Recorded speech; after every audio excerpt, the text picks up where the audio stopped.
10 ጦርነት ዳዕሮ ዘንቢል ኣብ ሞንጎ ናይ ጣልያን ግዛእታት ዝኾና ሞደና እና ቦሎኛ ብ1325 ዝተገበረ ጦርነት እንትኸውን ዋና መልዕሊ እውን ናይ ዳዕሮ ዘንቢል ካብ ናይ ቦሎኛ ጉድጓድ ብምስራቅ እዩ። ቦሎኛ ልዕሊ 32,000 ወታደራት ካብ ዓርሳን ካብ ካልኦት ናይ ሰሜናዊ ኢጣልያ ቦታታት ንህፁፅ ሓደጋታት ሓይልታት ኣምፂኣ ኣተኣኻኺባ።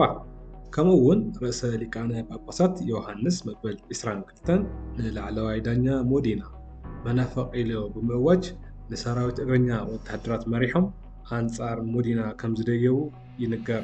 ብኻሊእ ኣንጻር ሞዴና 7,000 ወታደራት ጥራይ ክትክብ ክኢላ። በዚ እውን ሰራዊት ሞዴና ሳዕራት ከም ዝበፅሖ ተገሚቱ እዩ። ይኹን እምበር ሞዴና ኣብ ሰራዊታ ብሞያ ዝሰልጠኑ ወታደራት ጀርመን ምህላዎም ፍሉይ ብልጫ ነይርዋ።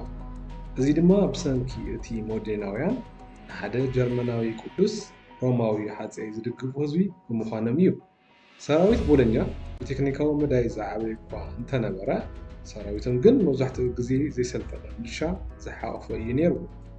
እዚ ንሓደ ዓመት ዝቐፀለ ጦርነት ኣብ ልዕሊ 2,000 ወታደራት ናይ መስዋዕትን መጉዳእትን ክሳራታት ዘብፅሐ እንትኸውን ኣብ መጨረሻ ብናይ ሞዴናውያን ሳዕራይነት ተጠናቂቁ። ኣብ ጃንዋሪ 1326 ናይ ጦርነት ጠጠው ምባል ስምምዕ ዝተስማዕምዑ እንትኾኑ ኣብ መጨረሻ ቦሎኛ ዘንቢል እውን ከይረኸቡ ተሪፎም እዮም። ሞዴናውያን ነዚ ናይ ጦርነት ሳዕራይነት ንምስትዋስ እስካብ ዝሕዚ እዋን እዛ ዘንቢል ኣብ ናይ ደወል ቤቶም እስካብ ሕዚ አንጠልጢሎማ ይርከቡ። ራሽዓይ ናይ ሓሰማ ጦርነት ናይ ሓሰማ ጦርነት ወይም ብኻልእ ኣፀዋውዓ ናይ ሓሰማን ድንችን ጦርነት ተባሂሉ ዝፍለጥ እንትኸውን ብኣቆፃፅራ ፈረንጂ ብ1859 ዝተኻየደ ጦርነት እዩ ነይሩ። እዚ ጦርነት ኣብ መንጎ ኣሜሪካን ኣብቲ ሽዑ ግዜ ኣብ ትሕቲ ባዕዳዊ መግዛእቲ እንግሊዝ ዝነበረት ካናዳን ዝተፈፀመ እዩ። ምክንያት እዚ ጦርነት ከዓ ሓደ ኣሜሪካዊ ሓረስታይ ኣብ ሕርሽኡ እናሃለወ ሃንደበታዊ ሓንቲ ሓሰማ ድንሽ ናብ ዝተኸለሉ ኣከባቢ ተኣቱ። ነዚ ኩነታት እዚ ዝተዓዘበ ኣሜሪካዊ ሓረስታይ ነዛ ሓሰማ ተኩስ ይቐትላ። ሓደ እዚ ኩነታት እንግሊዛውያን ሓሰማና ተቐቲልና ብዝብል ምክንያት ናብ ጦርነት ይኣትዉ። እዚ ጦርነት እዚ ነዋርሕ ዝቐፀለ ዋላ እኳ እንተኾነ ግን ብክልቲኡ ወገን ምንም ዓይነት ናይ ሰብ ሂወት ዘይሓለፈሉ ውግእ እዩ ነይሩ ማለት እዩ።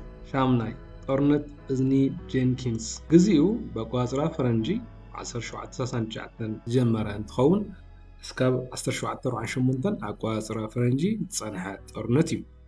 ኣብዚ ጦርነት ተሳተፍቲ ዝነበራ ሃገራት ስፔንን ዓባይ ብሪጣንያን እንትኾና ዋና ምክንያት ናይዚ ጦርነት ከዓ ኣብ ከባቢ ካሪቢያን ደሴታት ዝነበሩ ሓለውቲ ባሕሪ ሓይሊ ናይ ስፔን ናይ ኣብቲ ከባቢ ዝንቀሳቀሱ ዝነበሩ ናይ ዓባይ ብሪታንያ ባሕሪ ሓይሊ ካፕቴን ዝነበረ ሮበርት ጆንኪንስ እዝኑ ቆሪፀሞ ብዝብል ምክንያት እዩ። እዚ ጦርነት እዚ ንከባቢ 9 ዓመት ክፀንሕ ከሎ ኣብ ከባቢ ጆርጅያን ኣብ ደሴታት ካሪቢያንን ዓብይ ጉድኣትን ከቢድ ጦርነትን ኣስዒቡ ኸቲሉ እዩ። ተሓቂ ግን ሮበርት ጆንኪንስ እዝኑ ዘይምቁራፅ እዩ።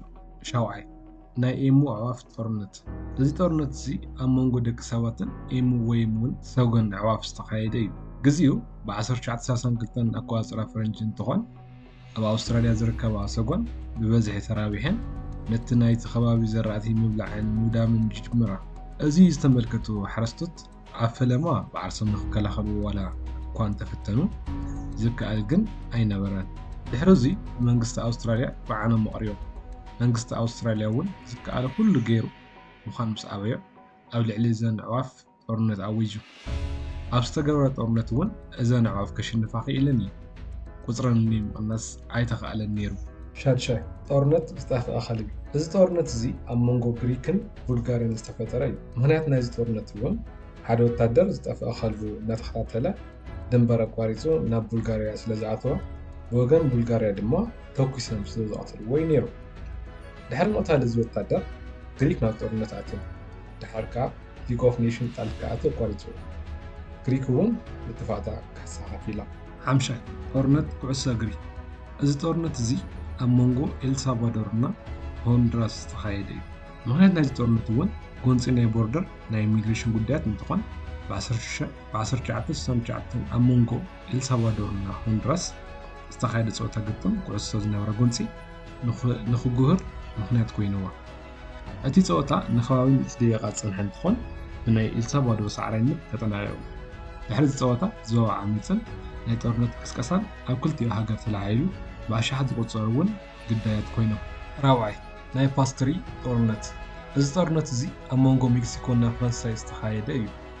ምክንያት ናይዚ ጦርነት እውን ኣብ ሜክሲኮ ዝነበረ ተወላዲ ፈረንሳይ ዝኾነ ህቡብ ሼፍ ፓስትሪ ሼፍ ሬሞንተል ብ1862 ኣብ ከባቢ ሜክሲኮ ዝርከብ ድንኳኑ ናይ ሜክሲኮ ወታደራት ዘሪፎም ኣዕንዮምን ከም ዝኸዱ ካሳ ንክፈሎ ንንጉስ ሉዊስ ፊሊፕ ጠሪዑ። ትእዛዝ ንጉስ ሉዊስ ፊሊፕ ሜክሲካውያን ስለዝተቐበልዎ ናብ ጦርነት ኣትዩ።